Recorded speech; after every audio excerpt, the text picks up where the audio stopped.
In this video, we're going to talk about the Servants of the Abyss from the Blackstone Fortress coming to Kill Team. Okay.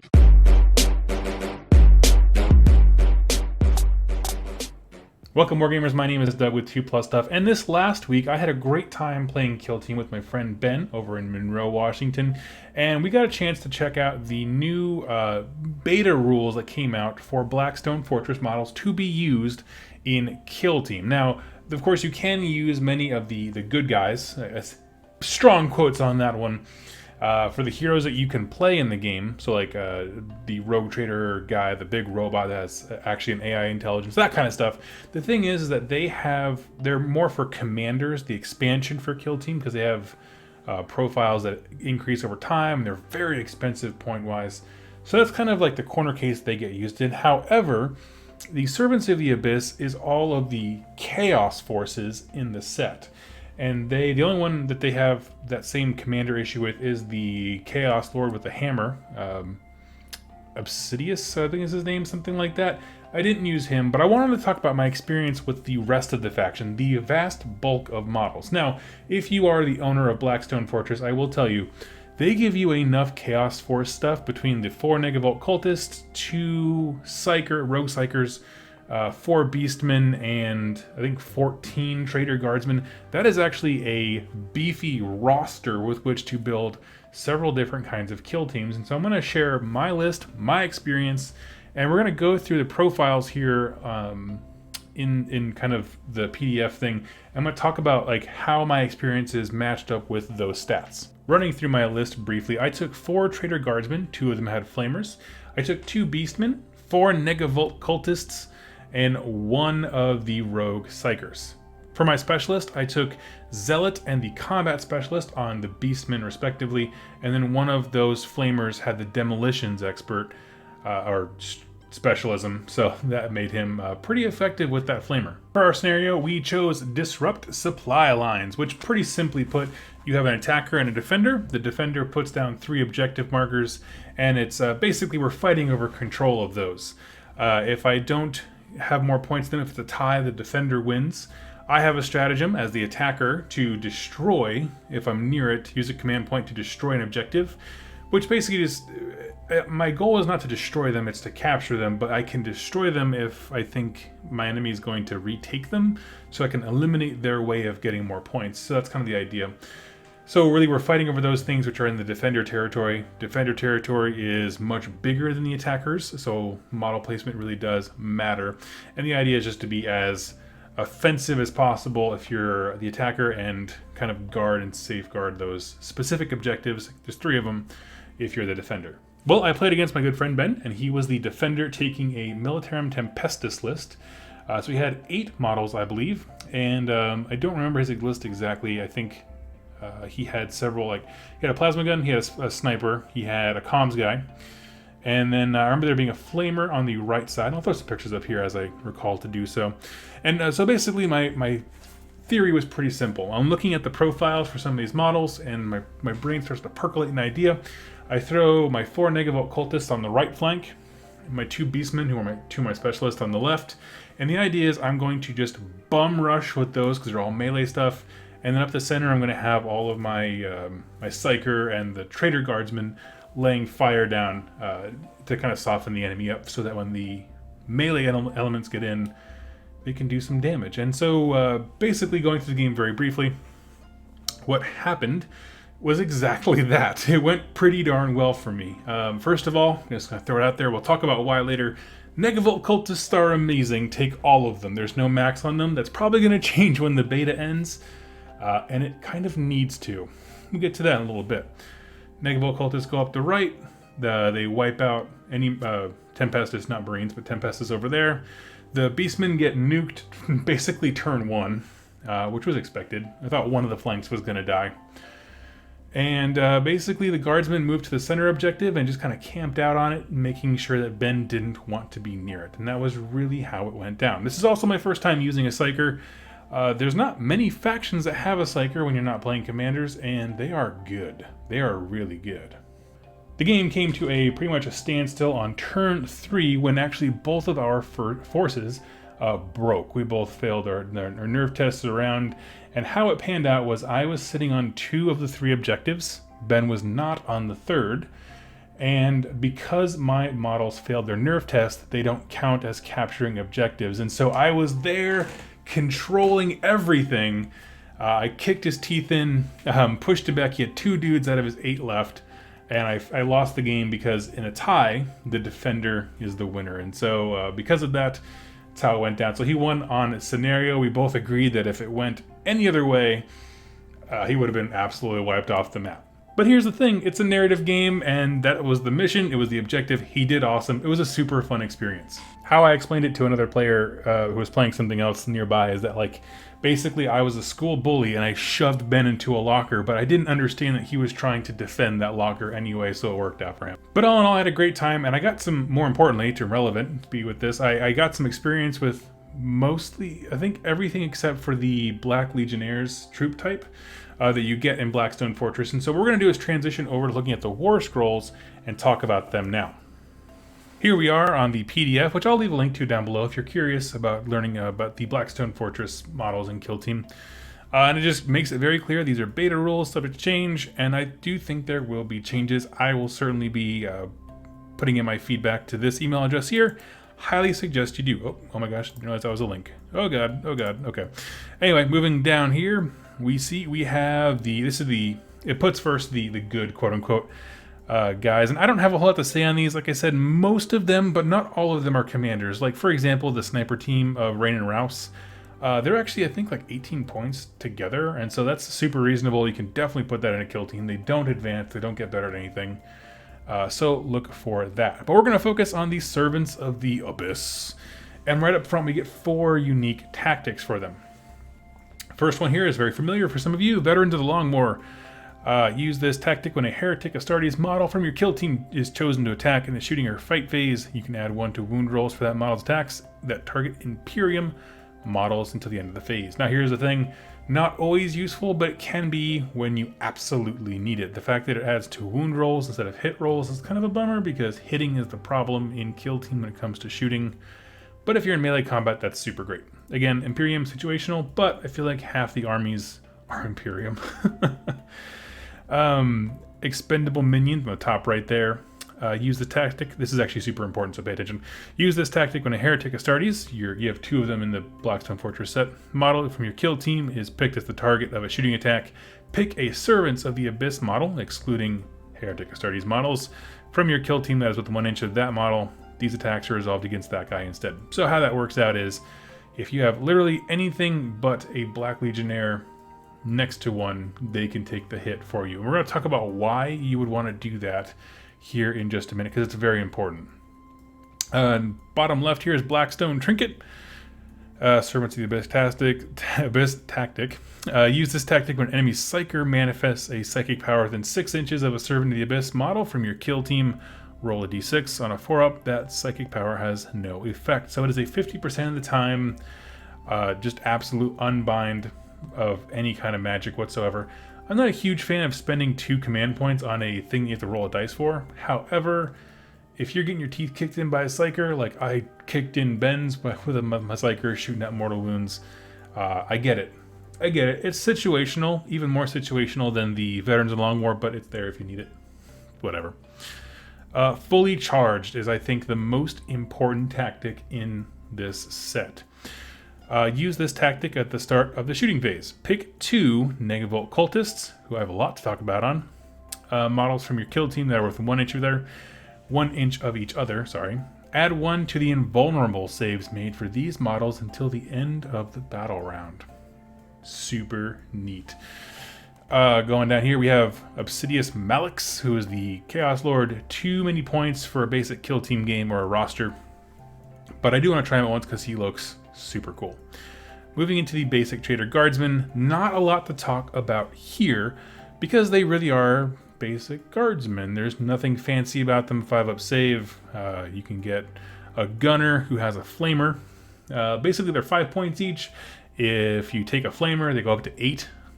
And what's really cool, the other thing I want to touch on here is if you do have the Blackstone Fortress set, you do have quite a bit of variety model-wise. There's a guy carrying grenades, there's a flamer, there's several different poses with las guns, and there's a guy with a pistol and a chainsaw. Just, if you're looking for visual variety in your kill team, I think they're really cool. I mean, they're serviceable, their bodies, their guns, but they look cool. And I think that's means a lot to me, for sure. So what I do want to focus on here, though, is an ability we're going to see over and over again. And this is why I said that tactic where you can shrug off wounds from a Heretic Astartes to a nearby unit is super useful. Ability is called Servants of the Abyss. You can re-roll failed nerve tests for this model whilst it is within 6 inches of a Heretic Astartes model from your kill team. This is a rule that all of these things have. Anything that's not a Heretic Astartes has this rule in this army. And so when I think about my game with Ben, how the army broke turn 3, and if one of those people on an objective had a chance to re-roll, there's a good chance that I was going to win that game. So that experience makes me look at that rule and be like, I want that next time, even if I just take one Marine just to have in the back to give me re-rolls. Super important. They have quite a few options they probably have the most options when it comes to specialists, but other than that, nothing really special. Next is Chaos Beeson, which is a new and unique profile. Everything here has a 6-inch move, just to give you a quick point of reference. Weapon skill 3, ballistic skill 4, which surprised me because I would think that a goat would shoot worse than that, but that's cool. Strength 4, tough 4, 1 wound. Basically, to me, they're like just a better melee version of a Marine, honestly. The strength 4, tough 4 is awesome. 5-up save. It's the +1 weapon skill. That's really sweet, and we'll talk about some more things they get. Basically, they either have a brutal assault weapon or a chainsword, which are basically the exact same thing. They're the exact same profile. They just kind of give you a different name so that they look different on the model. It makes more sense. And an auto pistol, last pistol, and a couple of grenades. But they also have these Servants of the Abyss rule, so re-rolling nerve tests. And they also have something really cool called Savage Charge. Add 1 to the strength and attacks characteristic of this model in a battle round in which it charges. Now, does that sound familiar if you play Kill Team? It does, because that is the Zealot specialist rules. So if you make a Chaos Beastman a Zealot, that is now +2 to strength and +2 to attacks. In addition to the 1 attack you get extra for having the brutal assault weapon or the chainsword. And so my Zealot was nuked turn 1, but he never did anything. But I did a combat specialist on the other one, and so he gets +1 attack, and with his other weapon and the Savage Charge, got in there and just cut a, Tempestus Scion, like from chop to nave, just took him out, no problem whatsoever. So he is a standout unit for that reason in my mind. He gets in there and does melee damage. He is squishy, and I won't argue that. But for, I think there's 7 points, you can do pretty well with Beastman. And there's a lot of crossover between, if you were to use like the Zangor kit, I think would be totally reasonable and acceptable. I don't know why you couldn't. I mean, if you painted them differently, I don't know. There's a way to get a whole bunch of these dudes, and they're pretty stinking sweet. One thing I want to point out on these other guys here before I leave the Traitor Guardsman and the Chaos Beastman is their super bad leadership of 6, respectively, because we're going to come to the best page in the entire thing. This is the set of units that defined my game. First one is the Negev Cultists. They have a 6-inch move, 3 of weapon skill, 4 ballistic skill, which is irrelevant because they don't have a gun. Strength 3, tough 3, 1 wound, 3 attacks. Okay, so we got some more attacks. Leadership 8. I think that was probably a typo, but Leadership 8 is super good. This is one of the guys who was sitting on an objective where I'm like, man, if I had a reroll, he would totally be in. 6-up save. So let's go through why I think these guys are the MVP of the entire faction. Electro Goads is their weapon. It's a melee weapon, melee range, +2 strength. Okay, so they're always hitting at strength 5, which is incredible in Kill Team. Means you're wounding most things on 3s, most everything on 3s. And then we move into no AP, 1 damage, and the ability of the Electro Goad is that each hit roll of a 6 made with this weapon scores 3 hits. 3 attacks, 6s are 3 hits. I think every time I swung with them, that's not true. Of the 4 times I think I attacked with them, 3 of them had a 6 in there somewhere, so I was getting more and more attacks. Absolutely awesome. They do win by weight of dice, but I mean, with a weapon skill 3 and then strength 5 on the hit, stuff's going to go through. There's no AP, that's fine. You're just going to throw a whole bunch of dice at them, and that's sweet. Servants of the Abyss, which is the re-rolling your nerve test again, which is awesome on a leadership 8. You shouldn't have any problems unless you're like on your really last leg. However, their 2 other rules are super interesting. So you have Fanatical Devotion. Each time this model loses a wound, roll a d6 on a 5-up. It does not lose that wound. So basically disgustingly resilient. Can't argue with that. Absolutely love it. And it pairs nicely with the Voltageist Field. This model has a 5-up invulnerable save. After this model has charged, choose one of the target models in 1 inch and roll a d6. On a 6, that target suffers a mortal wound. I'll be honest with you, I forgot that second half there. I didn't roll to the mortal wound thing when I charged, but the 5-up save is amazing. I took a plasma shot that was overcharged to the face and shrugged it off because of that stratagem we talked about earlier. The stratagem for 2 command points. If you have 2 Negev cultists near each other, they can kind of buff up each other's fields and get a 4-up invulnerable save. Amazing. Amazing unit. He cost 9 points. So, I mean, it's like stock, right? Buy it when it's low, sell when it's high. That's what you're doing with these guys. Get in there and play with them. They're super fun. The models are incredible. They look kind of like Chaos Mechanicum type guys. There's not a lot of variety. I would suggest doing a few. If you're going to make them a specialist, you got to put some work into them, make them a little different or significantly different paint schemes. But they are the actual MVP of this army. They're basically a 3-up, 3-up, exploding 6s on the hits, and then with a invulnerable save and something that's get through, disgustingly resilient equivalent. They're amazing. They're amazing stuff. Absolutely love it. And then the last one here is the Rogue Psyker, which is a 6-inch move. He's the guy who's flying. These models are incredible. Basically, you don't want him in combat, so I feel like weapon skill, ballistic skills are relevant. But he does have a pistol, and he does have a stave as a melee weapon. He's basically a guardsman, pretty much. He's got 4 wounds, which is nice. It makes him a little more tanky than the other ones. 2 attacks, leadership 8 as well, so another high leadership model. Very useful to have one of those.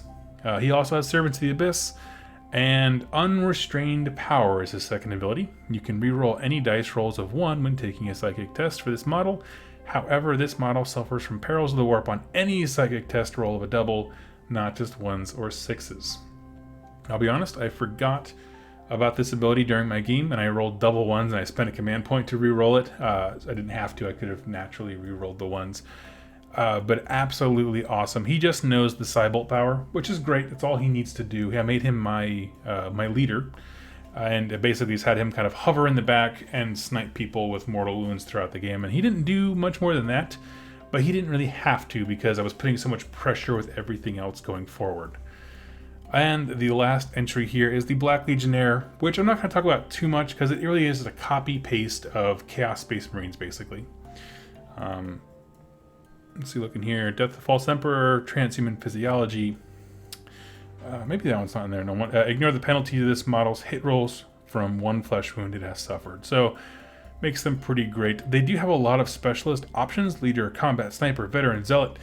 Thing is that the entry here, the data entry, only kind of associates with the units that they give you in Blackstone Fortress. So, it's just a Marine with a bolter, bolt pistol, and grenade. That's all there is to it. It's just a basic Marine. So there's no real weapon options, nothing like that. So you can't really maximize your specialist abilities based on weapon loadout. Nothing like that. There's no like chainsword to give him Zealot plus an extra attack. So, he's really there to me, in my mind, after having played the faction. He is my nerve test bubble that I want with me everywhere I go. The next time I make a list, he will be a part of it, specifically for that reason. Not really to engage anything until maybe very, very late game for like objective grabbing and things like that. But because of that ability on everyone else, I do think the Black Legionnaire stock goes up significantly, even though he has no real super special weapon options. So that is the totality of the Servants of the Abyss, not including the named character who can really only be played in Commanders. I do intend to get Commanders at some point. None of my local players have it. Once I get my table and stuff set up, I'm going to be playing quite a bit of Kill Team. It's incredibly fun. Absolutely love it. And so what I want to focus on is narrative, battle reports, and missions and things like that.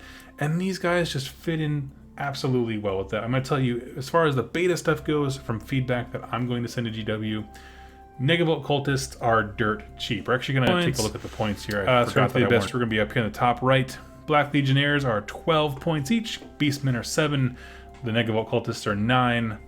It has all your point values for Obsidious Malix. He goes up to 170 when you're playing campaign and get to level 4. That is insanity.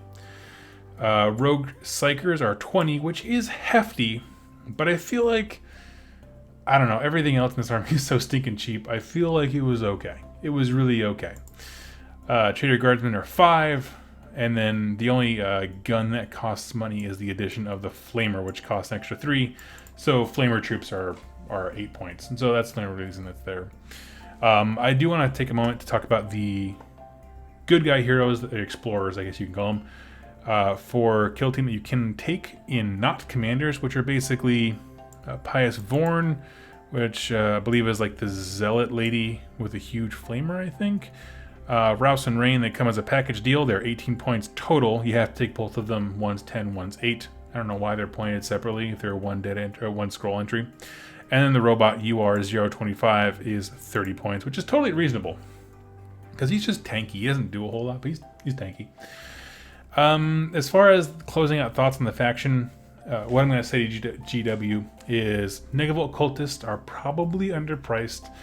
I feel like 9 points is fair if you don't have that tactic that allows me to make a 4-up invuln. They're ball busting. They're really cool. The Beastman I feel like is fair because he gets nuked pretty easy because he doesn't have a great save.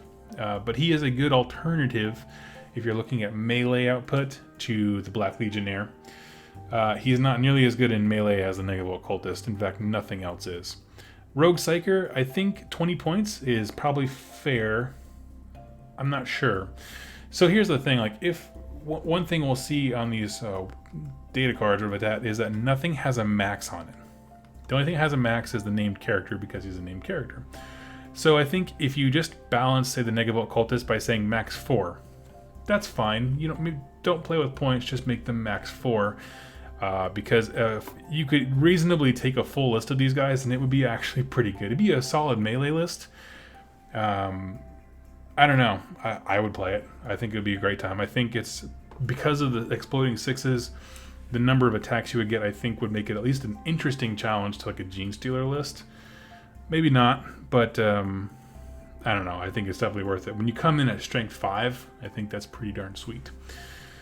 So yeah, I think max limits are going to be important when they start selling these kits separately. And I think that's really about it. So if you have had experience with these, tell me your thoughts, and we'll go ahead and close out the show. Again, I'd love to hear your experience if you also own Blackstone Fortress and have tried these guys out. What units are you excited for? I can't speak highly enough of the Negev Cultists right now. Even if they went up, I guess they're at 9 points now. I think maybe 1 point more would be fair if they were at 10 points even. They really are quite good. Or keep them at 9 and put a max of 4. What you get in a set, I think, is also a good alternative to that. They're incredibly effective. The Beastmen were more fun than effective because stacking Zealot on their natural Savage ability, so like their double Zealot, was pretty cool. But I want to hear your thoughts. If you have any input, go ahead and leave in the comments down below. I'd love to hear what you think is a great counter to these things. Anything that really affects leadership is going to be pretty stinking good. I would limit the number of models you have. I took 11 models, I believe. I probably would try to get that down. So maybe, I don't know what I would kick out, honestly, but something like that, just because having your army break is demoralizing when no one's moving and doing stuff. So keep that in mind. Go out there, play some games with them. If you are interested in this, go ahead and check out the Blackstone Fortress set. It's a great, I don't know, just awesome Warhammer Quest set with a lot of interesting, cool models. A lot of these things are for commanders, as I said before, as you saw on the PDF But the Servants of the Abyss make for a great kill team, and it's like a complete package. You get several, well, I think you get almost 150 points, 150, something like that. So you have some options. I have a lot of list building options I can do that sound pretty darn fun. So go out there, play some games, and tell me what you think, and I'll see you next time. Happy